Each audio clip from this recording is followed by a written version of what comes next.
Baik, Assalamualaikum warahmatullahi wabarakatuh.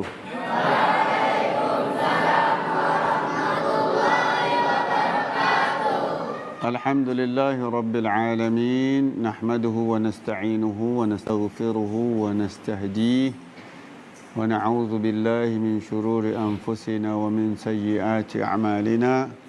Innahu man yahdihillahu fala mudilla lahu ومن يضلل فلا هادي له أشهد أن لا إله إلا الله وحده لا شريك له وأشهد أن محمدا عبده ورسوله لا نبي بعده أما بعد. Alhamdulillah, kita memuji Allah Subhanahu wa taala. Kita bersyukur atas segala nikmat yang Allah berikan kepada kita. Moga-moga kita istiqamah dalam perintah Allah, jauh dari larangan-larangan Allah. Amin. Salawat serta salam ke atas junjungan Nabi besar kita Muhammadun sallallahu alaihi wasallam. Allahumma salli sallim wa barik alaihi. Alhamdulillah. Sekarang ini kita masih di dalam momen Rabiul Awal. Rabiul Awal ini populernya dengan kelahiran Nabi. Bulan Rabiul Awal, tetapi dari segi sebenarnya diperselisihkan. Tapi populernya bahwa bulan Rabiul Awal itu bulan kelahiran Nabi Muhammad sallallahu alaihi wasallam. Makanya kemarin Ustaz selama 12 hari Ustaz meninggalkan pondok pesantren ke Manokwari dan ke Biak sampai ke Bintuni. Siapa dari Bintuni? Madun. Ya. Luar biasa.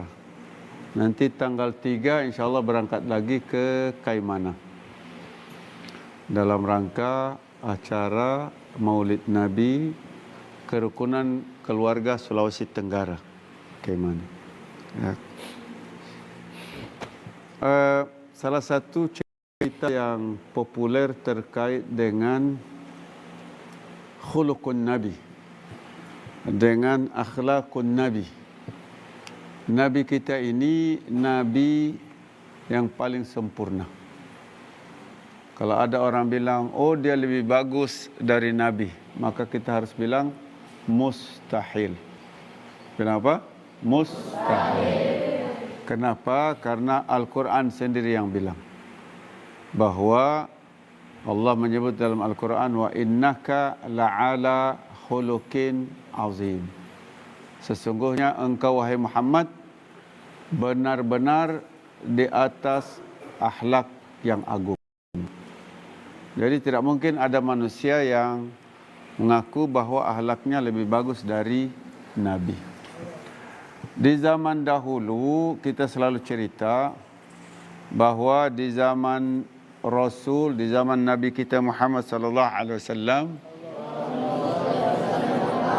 atau sebelum zaman Nabi, di Mekah itu ada istilah hamba sahaya. Ada istilah hamba sahaya. Ada al-hur, ada al-abd. Al-hurru, al-abdu. Ada al-amah. Al-amah atau kadang-kadang sering disebut jariyah. Al-amah dengan hamzah. Dan hamzah itu maksudnya adalah hamba sahaya perempuan. Ada namanya hamba sahaya laki-laki. Hamba sahaya ini ibaratnya milik. Kalau kita punya, misalnya kita punya buku, kita punya kacamata, kita punya kambing, kita punya sapi, milik. Jadi karena dia milik, kita boleh buat apa saja. Kita mau jual, kita mau boleh. Makanya termasuk misalnya kalau ada laki-laki dia beli hamba sahaya perempuan, maka hamba sahaya perempuan ini dia boleh dijadikan seperti istrinya walaupun tidak perlu menikah. karena dia hamba sahaya. Berbeda dengan laki-laki. Bahwa di zaman Nabi kita itu masih ada hamba sahaya dari zaman jahiliyah sampai zaman Nabi itu masih ada. Salah satu ajaran Nabi kita adalah membebaskan hamba sahaya. Zaman Nabi kita. Maka di antara hukuman bagi yang pelanggaran dalam agama itu adalah itqu raqabah. Itqu raqabah itu membebaskan hamba sahaya. Contoh misalnya kalau hamba sahaya misalnya Bilal. Bilal dulu adalah hamba sahaya. Majikannya Umayyah bin Khalaf. Majikannya. Terserah dia mau buat apa. Jadi dibelilah Abu Bakar As-Siddiq radhiyallahu anhu. Maka menjadi milik Abu Bakar. Kemudian Abu Bakar dia bebaskan. Wahai Bilal, mulai hari ini kamu bukan hamba sahaya. Engkau bebas. Namanya seperti manusia biasa. Itu di zaman Nabi. Termasuk yang bisa dijadikan hamba sahaya ini kalau misalnya berperang. Misalnya ada satu kampung, dia datang menyerang satu kampung. Diserang kampung itu, kemudian dikalahkan. Maka laki-laki ditawan. Laki-laki yang ditawan ini nanti bisa dijual sebagai hamba sahaya. Jadi hamba sahaya ini tugasnya nanti untuk kerja. Angkat barang, potong pohon, cabut pohon, terserah. Suka-suka majikannya. Itu hamba sahaya. Termasuklah yang tadi kalau misalnya ada kampung diserang orang. Kemudian yang tawanan perang tidak sempat melarikan diri, ditahan, dikumpulkan, diikat, itu bisa dijual. Laki-laki, perempuan, anak-anak sama. Termasuklah yang masuk dalam kategori tawanan ini, kampungnya diserang kemudian dijadikan tawanan. Kampungnya Zaid ibnu Al-Harisah. Zaid ibnu Al-Harisah.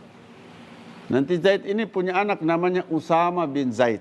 Usama bin Zaid ini nanti yang akan memimpin pasukan perang sebelum usia 20 tahun. Masih usia belasan tahun tapi dia sudah diminta untuk memimpin perang. Namanya Zaid bin Harisah.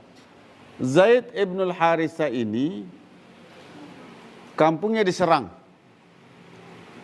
Begitu dia diserang, maka ditangkap. Termasuk yang masuk dalam yang ditangkap ini adalah Zaid ibnu Al-Harisah.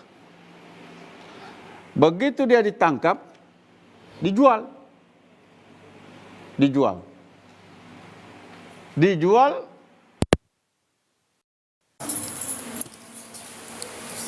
di Mekah. Yang beli itu keponakannya Khadijah kalau tidak salah, atau keluarga, pokoknya keluarganya Khadijah.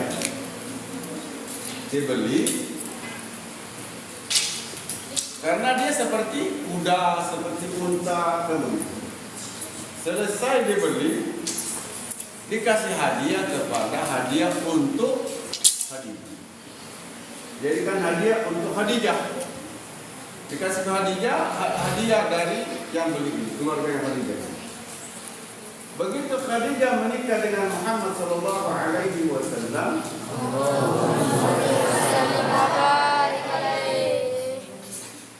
Zaid bin Al-Harisah ini dihadiahkan oleh Khadijah kepada Muhammad. Hadiah, seperti orang kasih barang, hadiah. Maka tinggallah Zaid bersama Muhammad sallallahu alaihi wasallam. Suatu ketika dari Bani Kalb ini datang ke Mekah. Begitu sampai di Mekah dalam musim haji ini, begitu sampai di Mekah mereka melihat Zaid ibn al-Harisah yang anak kecil ini tinggal bersama Muhammad sallallahu alaihi wasallam. Dilihat oleh orang-orang dari kampungnya. Pulang ke kampung, mereka cerita ke bapaknya Zaid, ke keluarganya Zaid. Kami melihat Zaid, dia ada di Mekah. Melihat Zaid ada di Mekah. Maka Musim haji selanjutnya berangkatlah bapaknya, pamannya, berangkat semua. Berangkat semua mencari Zaid. Mereka melihat Zaid itu tinggal bersama Muhammad. Maka kemudian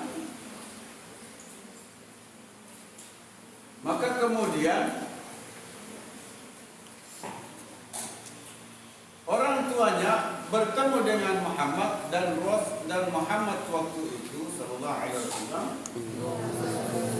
belum diangkat sebagai nabi.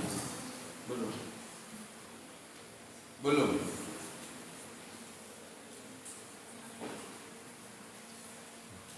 Datang keluarganya bertemu dengan Muhammad sallallahu alaihi wasallam. Kemudian mereka datang ketemu, mereka minta untuk dibayar tebus. Tebus itu misalnya dulu berapa dibeli? Dulu harganya kita beli dulu misalnya 500 real. Oke, kami bayar pulang 500 real, kami ambil Zaid, ambil beli. Atau kami bayar 1000 real, ambil beli. Kami mau ambil Zaid. Maka kata Rasulullah SAW, tidak usah kalian bayar. Begini saja, saya punya pilihan. Saya panggil Zaid ibn Harithah, saya panggil, kemudian saya tanya dia. Kita tanya sama-sama. Apakah dia memilih pulang bersama bapak serta pamannya, atau dia mau tinggal sama saya? Karena dulu yang namanya hamba saya itu milik. Terserah saya. Saya suruh dia pilih. Apakah dia pulang, dia ikut kalian, atau dia tinggal sama saya? Kalau dia mau ikut kalian tidak usah bayar. Pulang saja, bawa saja. Tapi kalau dia mau ikut saya tidak mungkin melepas orang yang mau tinggal sama saya. Begitu mereka mendengar tawaran ini bagus ini tawaran ini. Dipanggillah Zaid ibn Harithah. Zaid, sini Zaid. Kamu kenal itu? Kenal, itu bapak saya. Yang itu kenal, itu paman saya. Semua dia kenal karena keluarga. Maka Rasulullah SAW cerita, wahai Zaid, mereka ini punya keinginan. Keinginannya mereka mau tebus. Diceritakanlah apa yang keinginan mereka mau tebus kamu, mereka mau bayar, setelah itu sudah. Tapi saya kasih pilihan. Apakah kamu ingin pulang sama mereka? Sehingga sudah, saya kasih pilihan. Kalau kamu misalnya ingin pulang sama mereka, sudah pulang saja. Tidak usah mereka bayar. Atau kamu ingin tinggal sama saya? Kalau kamu ingin tinggal sama saya, maka saya tinggal sama saya. Maka kata Zaid, ya Muhammad, saya tidak mungkin memilih orang lain mendahulukan orang lain dari engkau. Saya akan tetap memilih tinggal bersama kamu. Saya tidak mau pulang sama bapak saya tidak mau pulang sama paman saya mau tinggal bersama Muhammad. Maka bapaknya terkejut. Kenapa terkejut? Karena waktu itu kalau sudah disebut hamba saya itu seperti yang kita cerita, seperti binatang. Ada pasarnya, pasar hamba saya laki-laki, pasar hamba saya perempuan. Bisa beli, bisa ada tawar menawar. Lalu berapa? Ini dilihat, oh ganteng, ini tinggi besar, kokoh. Kalau untuk kerja bagus. Yang ini berapa? Ini di pasar. Nanti penjualnya yang mana? Yang ini. Dia kan punya hamba saya banyak. Yang ini badan tegak, kokoh, kuat dia. Dia bisa mengangkat barang kalau 1 ton ini dia bisa angkat. Hebat dia, kuat dia, power. Berapa kamu jual? Yang ini 2.000 real. Wih, mahalnya 2.000 real. Bisa nggak saya ambil 1.000 real? Oh, tidak bisa. Tidak bisa 1.000 real. Saya bisa jual kalau 1.900 real bisa. Tawar, sudahlah saya ambil, sudah 1.700 real. 1.700 pikir, oke lah ambillah 1.700 real. 1.700 real dilepas nih, Sudah kau pergi sama dia, kontrak jual beli, saya beli menjual hamba saya, namanya Bilal. Jual berapa? 1.900 dirham. Dibeli sudah, jual beli sudah, diserahkanlah ke pembeli yang baru. Misalnya tadi yang punya Muhammad, dijual, yang beli Alwi. Sudah beli sudah. Maka hamba saya ini dia pergi bersama Alwi. Dikasihlah tugas di rumah. Begitu. Jadi dulu begitu. Hamba saya ini, ya. Termasuklah dalam hal ini Zaid bin Harithah. Maka begitu Zaid memilih tetap bersama Muhammad dengan keadaan sebagai hamba saya, maka bapak itu terkejut. Ya Zaid, atuhibbul ubudiyyata minal hurriyah? Apakah kamu lebih suka jadi hamba saya dibandingkan orang bebas seperti orang mereka biasa, orang tidak hamba saya? Maka dia bilang, bagaimana saya tidak mendahulukan Muhammad? Kalau saya buat sesuatu, kemudian dia tidak suka, Muhammad tidak marah. Kenapa kamu buat ini begini? Tidak. Kalau saya tidak buat, Muhammad juga tidak marah. Kenapa kamu tidak buat? Jadi Muhammad ini manusia paling baik. Saya lebih senang tinggal sama dia dibanding tinggal sama bapak saya. Padahal hamba saya. Maka kata Zaid, saya mau tetap sama Muhammad. Akhirnya begitu mereka mendengar cerita Zaid, bapak dan pamannya mereka mendengar cerita dari Zaid, maka mereka senang. Kalau begitu, ya tidak apa-apa. Mereka pulang, mereka tinggalkan Zaid bersama Muhammad. Maka Muhammad membawa Zaid pergi ke Mekah. Dia panggil semua orang Mekah, wahai orang Mekah, seluruh penduduk Mekah, mulai hari ini Zaid ini adalah Zaid ibnu Muhammad. Zaid anak Muhammad. Inilah yang kita sebut dengan at-tabanni, anak angkat. Namanya at-tabanni. Tabanni, anak angkat. Anak angkat dulu, kalau bapak angkatnya meninggal dunia, maka anak angkat ini berhak menjadi ahli waris dulu. Sampai nanti dibatalkan oleh Allah dengan cara Allah perintahkan untuk Rasul menikahi tadinya istri Zaid, disuruh Nabi untuk dinikahi. Karena kalau dulu kan tidak boleh Quran ini, tidak boleh. Nanti ada istilah tabani dibatalkan oleh Allah melalui perintahnya, melalui wahyunya kepada Nabi kita Muhammad sallallahu alaihi wasallam. Ini Nabi. Jadi Nabi kita Muhammad sallallahu alaihi wasallam. Jadi cara memperlakukan orang, jadi semua orang itu akan merasa bahwa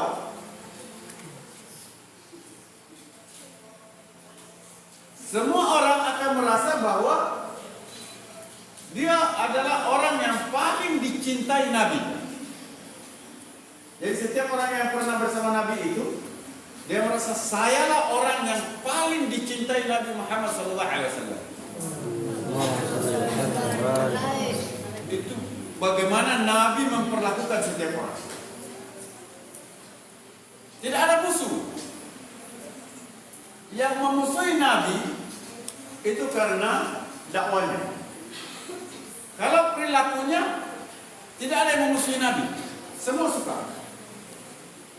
Baik nenek-nenek, baik anak kecil, baik orang dewasa, semua sama.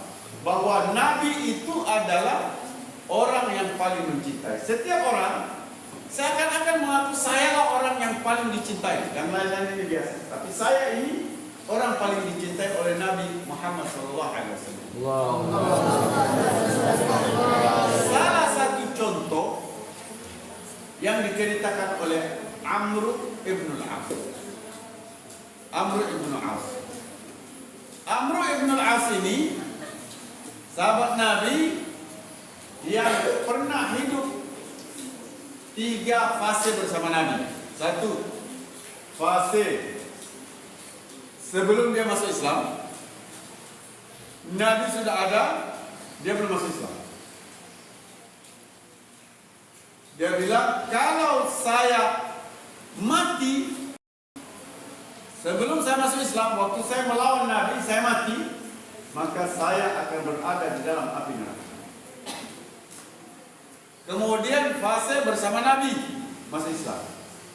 Waktu dia masuk Islam itu, begitu Nabi bentangkan, dia sambut Amr ibn al-As, selamat datang wahai Amr.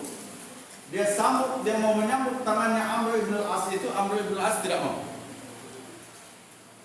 Rasul, kenapa? Ashtari, saya mau minta syarat. Boleh, tapi saya minta syarat. Syaratnya apa? Engkau doakan, mintakan kepada Allah agar Allah ampunkan dosa-dosa saya. Baru saya mau masuk Islam. Maka kata Rasulullah SAW, ya Amr, ama ta'lam anna al-Islam yajur ma qablah. Amr, tidakkah kamu tahu bahwa Islam ini menghapuskan dosa-dosa sebelumnya? Maka di saat itulah Amr bersyahadat, asyhadu an la ilaha illallah, asyhadu anna Muhammadar Rasulullah. Kemudian Amr ini, Rasul sudah meninggal dunia, Amr masih hidup. Jadi 3 periode. Sebelum dia masuk Islam, dia masuk Islam ini bersama Nabi sudah meninggal. Suatu ketika Amr ibn al-As ini memberikan cerita kepada kita bahwa saat Nabi itu merasa saya orang mencintai Nabi. Mencintai Nabi. Maka Amr ibn al-As bertanya, ya Rasulullah, jadi betulkah saya ini orang paling dicintai? Maka ingin memastikan, karena merasa bahwa saya ini paling dicintai Nabi. Maka dia ingin menghilangkan ragu-ragunya. Dia ingin membuktikan dengan dia datang kepada Nabi, ya Rasulullah, man ahabbun nasi indak, siapa orang yang paling kamu cintai? Kenapa Amr bertanya? Karena Amr ibn al-As radhiyallahu anhu merasa bahwa dia yang paling dicintai oleh Rasulullah SAW. Man ahabbun nasi indak, ya Rasulullah, siapa orang yang paling kamu cintai?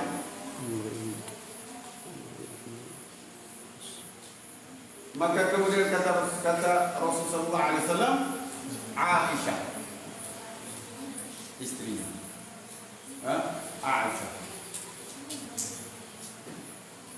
Aisyah ini memang istrinya Rasulullah SAW setelah Khadijah. Istri paling dicintai oleh Rasul itu adalah setelah Khadijah meninggal, istri tercinta Rasulullah SAW adalah Aisyah. Dari mana kita tahu bahwa Aisyah adalah istri tercinta? Bahwa Rasulullah SAW, Rasul kalau mau jalan, mau musafir, maka Rasulullah SAW akan mengundi istri-istrinya siapa yang ikut. Siapa yang ikut? Tulislah nama Aisyah, Ummu Salamah,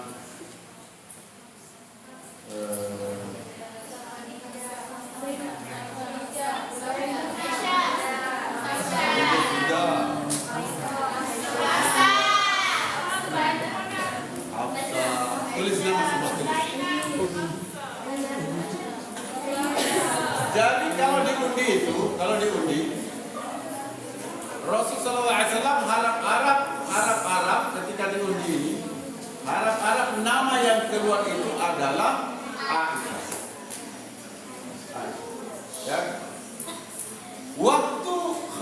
masih hidup, yang tercinta adalah Khadijah. Kan? Khadijah. Yang tercinta adalah Khadijah. Jadi ketika Amr bin Al-As bertanya, "Ya Rasulullah, siapa orang paling kamu cintai?" Maka Amr bin Al-As bilang, "Aisyah." Kenapa tadi Amr bin Al-As bertanya? Sebab dia merasa dia yang paling dicintai Rasul dan ingin mengetahui, ingin memastikan. Nah, ini saya lah orang paling dicintai Rasul. Betul kan? Saya orang paling dia cinta. Betul kan? Betul kan? Perasaan saya juga betul. Maka dia tanya, "Ya Rasulullah, minal rijal." Maksudnya bukan perempuan yang laki-laki. Siapa orang paling kamu cinta? Maka kata Rasulullah SAW, Abu Bakar. Abu Bakar. Semaman. Terus siapa lagi yang Rasul? Omar. Semaman. Sebut. Maka kata Amr, saya berhenti bertanya. Jangan sampai saya bertanya, nama saya tidak ada. Padahal Amr ibn Al-As merasa orang yang paling dicintai Rasul. Memang Rasul Sallallahu Alaihi Wasallam ini adalah orang yang memperlakukan manusia sehingga semua manusia itu merasa paling disayang, termasuk musuh. Satu ketika Rasulullah SAW dalam satu perjalanan bersama sahabat-sahabatnya terpencarlah, kemudian masing-masing cari tempat untuk istirahat. Maka istirahatlah Rasulullah SAW. Begitu Rasul istirahat, dia baring-baring begitu, ternyata diincar sama musuh. Diincar, dikejar. Begitu Rasul istirahat, karena Rasul sendiri, tidak ada Abu Bakar, tidak ada Umar, tidak ada yang jaga. Rasul dalam keadaan tidur begitu, dalam keadaan baring-baring, datang musuh ini, dia ambil pedang Rasulullah. Di atasnya Rasul dalam keadaan istirahat. Ya Muhammad, man yamna'uni mink, siapa yang bisa mencegah saya dari kamu? Rasul tidak terkejut, tenang saja. Rasul juga bilang, Allah. Bergetar tangan musuh ini, jatuh pedang. Diambil pedang itu sama Rasulullah SAW. Kemudian Rasul bertanya, man yamna'uni mink, siapa yang bisa menghalangiku dari ini? Ya Muhammad, itu orang baik, orang ini, Muhammad siapa? Sudah, pergi. Dia pergi. Gara-gara perilaku Nabi ini, dia masih. Sehingga ketika Nabi itu meninggal dunia, semua penduduk Madinah, laki-laki, perempuan sama, semua menangis. Kenapa semua menangis? Karena semua merasa bahwa Nabi ini adalah orang yang paling mencintai mereka. Semua menangis. Saking dahsyatnya perasaan ketika Nabi ini meninggal, sampai Umar itu tidak bisa mengendalikan diri. Saking dahsyatnya. Jadi orang bilang Muhammad sudah meninggal, Muhammad meninggal. Umar angkat pedang. Siapa yang berani bilang Muhammad sudah meninggal, saya potong lehernya. Saya berani. Orang semua sudah teriak, sudah meninggal. Semua menangis. Umar pemberani. Saya potong leher, saya pemberani, saya potong leher. Abu Bakar sedang diawali jauh dari tempat. Datang Abu Bakar, dia lihat Rasulullah SAW, maka Abu Bakar bilang, engkau tidak meninggal 2 kali. Sudah meninggal. Diusaplah kepalanya ini dari atas tutup matanya. Itulah sunnahnya kalau ada orang meninggal segera itu mata. Bisa jadi mata yang dia ikut.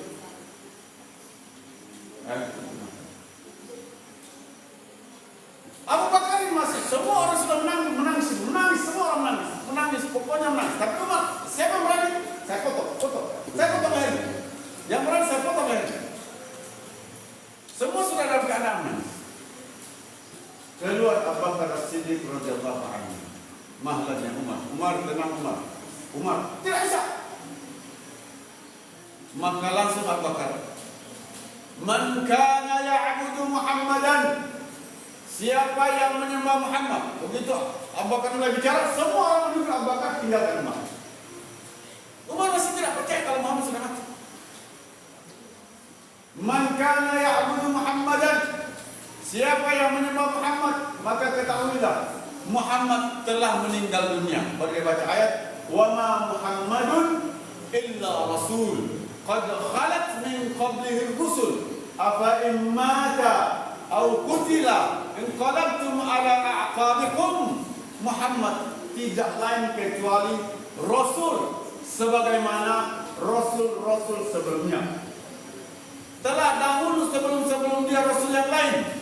Apakah kalau dia meninggal lalu kalian berpaling, kemudian kalian akan hancur? Maka kata Umar radhiyallahu anhu, seakan-akan saya sudah hafal ayat ini, tapi seakan-akan ayat ini baru diturunkan. Maka Umar ibn Khattab terjatuh ibarat kain basah. Karena mereka seakan-akan tidak percaya. Jadi Rasul itu, dulu kita cerita tentang Adi ibn Hatim At-Ta'i. Adi ibn Hatim At-Ta'i ini dibawa oleh Rasul, dibawa tangannya, dipegang tangannya sama Rasulullah, dibawa ke rumah. Pas di jalan, datang nenek-nenek. Dia ambil tangan Rasulullah SAW, dia tarik. Rasul dia lepaskan tangannya Adi ibn Hatim At-Ta'i. Adi ibn Hatim ini raja. Ini yang panggil Rasul, ini nenek-nenek. Dia panggil, dia pegang, dia panggil Rasul, dia pegang, dia tarik. Rasul lepaskan tangan dari Adi ibn Hatim At-Ta'i. Kemudian nenek-nenek ini bicara, Rasul dengar. Adi ibn Hatim dia perhatikan. Kata Adi ibn Hatim, ma hadza bi akhlaqil muluk. Raja bukan begini caranya. Karena dia mau bilang ini juga raja. Tapi Muhammad ini bukan raja. Muhammad ini nabi. Ini bukan begini, raja bukan begini caranya. Cara memperlakukan orang bukan begini. Jadi Rasul itu kalau ada nenek-nenek dia panggil dia sabar. Sabar. Itulah pemimpin yang hebat. Begitulah kita. Maka kita di mana-mana berperilakulah agar orang sayang kita, bukan orang takut kita. Kalau orang sayang dengan kita minta tolong, mereka akan menolong kita dengan penuh semangat. Bukan orang takut. Kamu, anak siapa? Siapa? Begitu kamu selesai, ketemu di jalan, kamu tidak dianggap, kamu tidak dilihat. Ada dulu itu dia, sok. Padahal siapa dia? Tapi jiwanya yang kita ista'bid quluban nas, ista'bid. Tundukkan jiwa-jiwa orang, maka orang akan berinteraksi dengan kita dengan jiwa-jiwanya. Tapi kalau cuma karena kekuasaan, saya bupati, saya kapolsek, saya sana. Masya Allah. Siapa? Jangan. Itu bukan cara yang bagus. Bukan cara yang bagus. Apalagi kalau yang paling dibenci agama itu begini.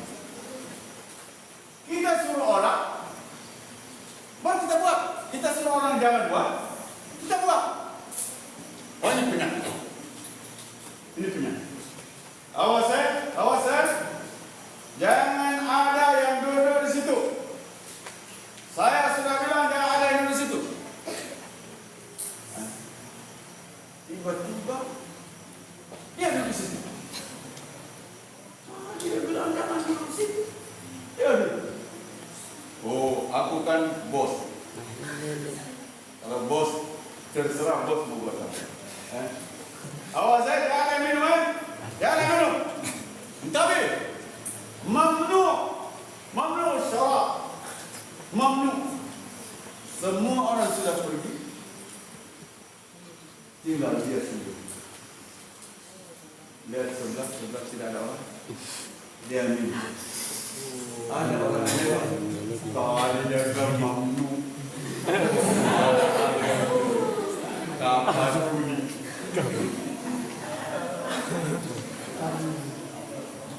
Kalau cara ini kamu pakai, maka orang akan tunduk dengan perintahmu, tapi orang benci dengan kamu.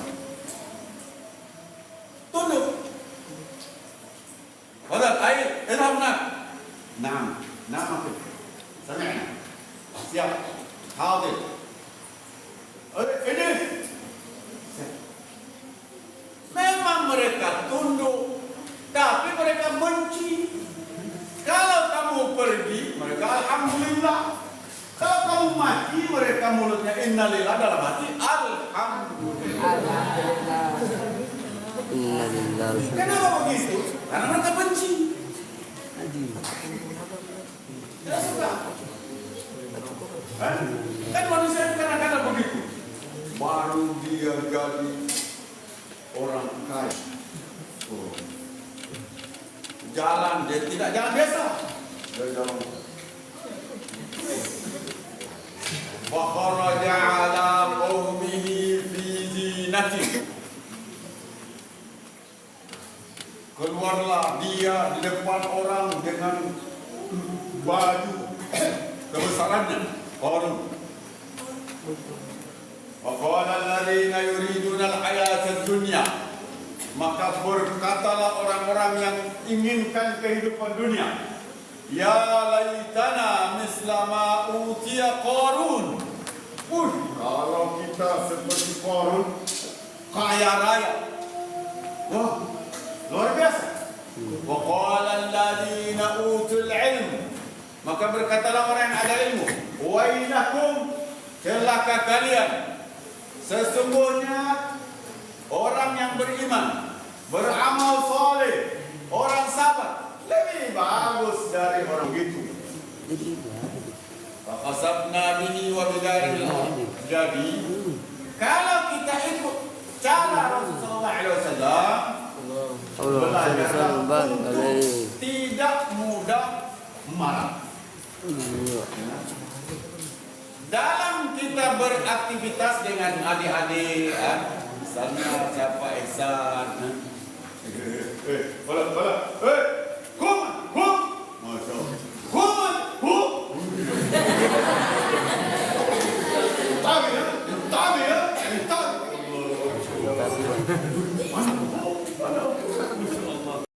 tapi dalam hati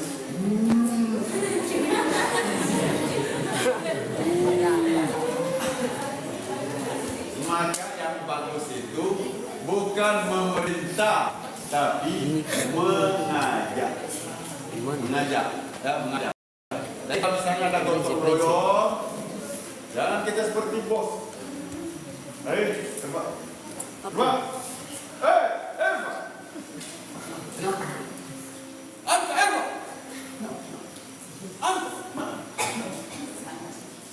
Memang naam, tapi kamu tidak disukai. Ya. Kalau sesuatu itu benar, orang melanggar, ketika dia melanggar, kita hukum dia, dan dia tahu bahwa dia melanggar, maka dia akan terima dengan lapang dada. Walaupun dia dihukum, karena dia tahu dia melanggar, maka hukuman itu dia akan terima.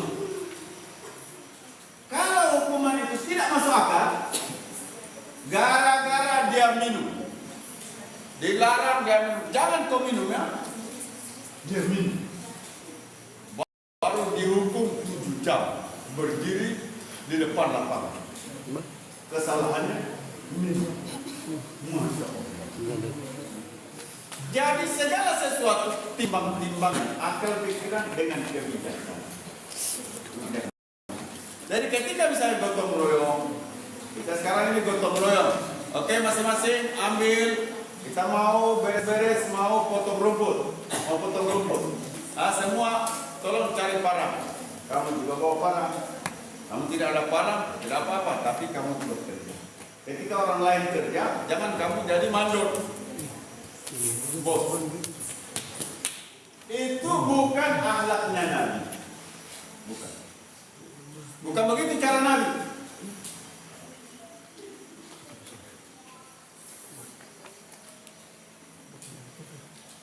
Misalnya,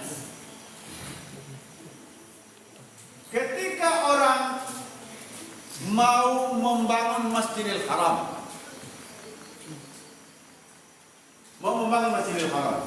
kan orang angkat batu. Mentang-mentang Nabi tidak angkat. Tidak. Nabi juga tidak angkat batu. Diangkat batu. Untuk apa? Untuk dapat pahala ikut bekerja. Diangkat batu. Tapi ada seorang sahabat Nabi, dia bilang, "Ya Rasul, saya yang angkat." Rasul tidak. Saya yang angkat. Kalau orang angkat satu, saya angkat dua. Satu atas nama saya, satu atas nama Nabi. Saya angkat dua. Rasul tidak satu. Rasul tidak. Kata Rasulullah SAW, "Ma antum bi'ahrasa minni minal ajri 'inda Allah." Kalau kamu ingin dapat pahala, saya juga ingin dapat pahala dari Allah. Maka saya tidak mau. Kalian dapat pahala, saya tidak. Saya juga mau dapat pahala. Begitulah kita di dalam kalau kerja-kerja urusannya kita dengan Allah. Maka saya paling tidak suka kalau kita lagi gotong royong, ada yang cuma duduk-duduk. Orang yang begini ini orang yang berpenyakit. Maksudnya bahwa dia bermasalah secara sosial bermasalah. Dia bermasalah. Orang kerja, dia cuma duduk-duduk. Kenapa kamu tidak kerja? Tugas saya sudah selesai, Ustaz. Subhanallah. Tugas kamu sudah selesai. Karena tugas bagian kamu kecil, yang lain masih kerja, yang lain masih angkat, orang lain masih angkat, kamu duduk-duduk sambil kamu minum. Mana perasaan kamu sebagai manusia yang punya hati nurani? Ya betul. Ya betul. Kalaupun misalnya kamu sudah selesai, kamu tidak ingin membantu yang lain, setidak-tidaknya jangan kamu dilihat oleh orang lain mereka sedang kerja, kamu tidak kerja. Kenapa? Karena dia berusaha.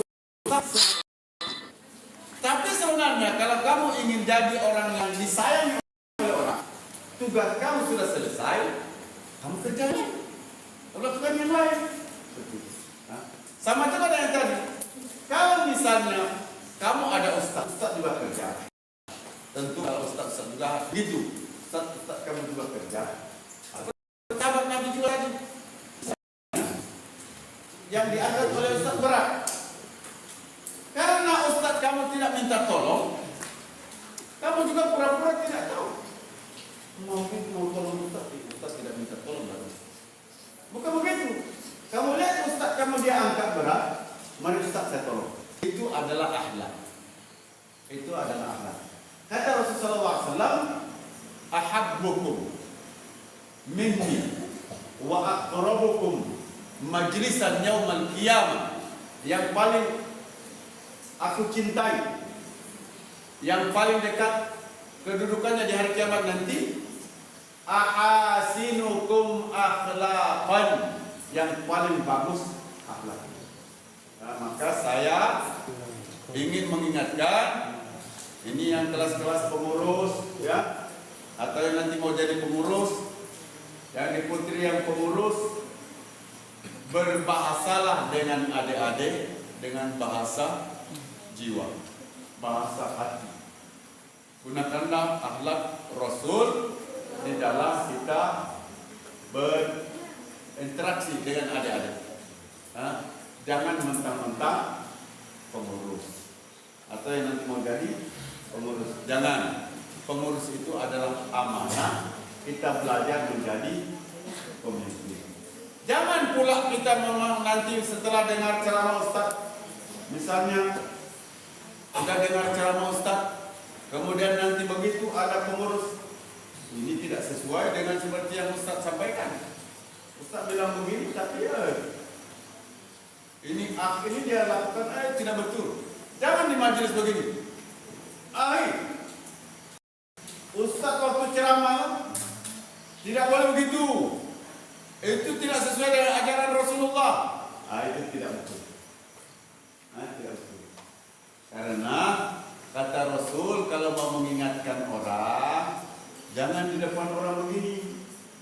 Kalau kamu ingatkan orang di depan orang begini, itu sama saja kamu mempermalukan orang. Itu kata Imam Syafi'i, man nasahan nasa fil ma' faqad fadaha. Siapa yang menasihati orang di dalam orang banyak, maka hakikatnya dia tidak menasihati orang, tetapi dia mempermalukan orang. Kalau misalnya tidak suka yang begitu, maka bagusnya misalnya di mana-mana itu biasanya kadang-kadang ada kotak usul. Nah, tulis usul. Saya ini kurang respect sama al-akh ini karena kadang-kadang dia suruh-suruh kita menghafal Quran, tapi dia sendiri tidak bergerak apalagi. Nah, tidak bisa. Tulis. Saya tidak setuju. Kemudian ambil sama pengurus. Dibaca. Saya tidak suka dengan al-akh ini. Pokoknya saya tidak suka. Ini tulisan siapa ya? Ayo, dia pinjam tulisan. Dia pinjam buku. Dia buku tulisan. Dicari ini siapa yang tulis ini? Oh tidak. Kalau ada orang menasihati kita, itu artinya orang itu maukan yang terbaik itu. Kita tahu. Karena mau begitu. Karena kadang-kadang perilaku kita yang tidak baik itu menjadi catatan bagi orang lain. Tapi bagi kita yang sering misalnya dapat arahan dari kakak-kakak itu, kita dengar, oh kalau begitu model pengurus, saya tidak suka. Nanti kalau saya jadi pengurus, saya tidak mau berperilaku seperti itu. Itu caranya. Itu namanya kita belajar dari peristiwa. Kita belajar dari peristiwa. Tetapi kalian-kalian ini insya Allah ini berpotensi untuk punya pengalaman jadi pengurus. Ya, jadi pengurus insya Allah. Jadi membimbing adik-adik kita belajar. Itu insya Allah kalau membimbing itu nanti salah satu pengalaman tersendiri. Dulu saya suka ini di asrama ini. Waktu kita arahkan untuk berbicara bahasa Arab. Ada sebagian pengurus dia akan bicara bahasa Arab terus dia mantul sekali. Tapi sekarang ini Masya Allah bahasa Arab sudah pergi jauh ke negeri Arab. Dia sudah pulang ke kampungnya. Tidak ada lagi di sini. Ya, oke. Subhanakallahumma wa bihamdika.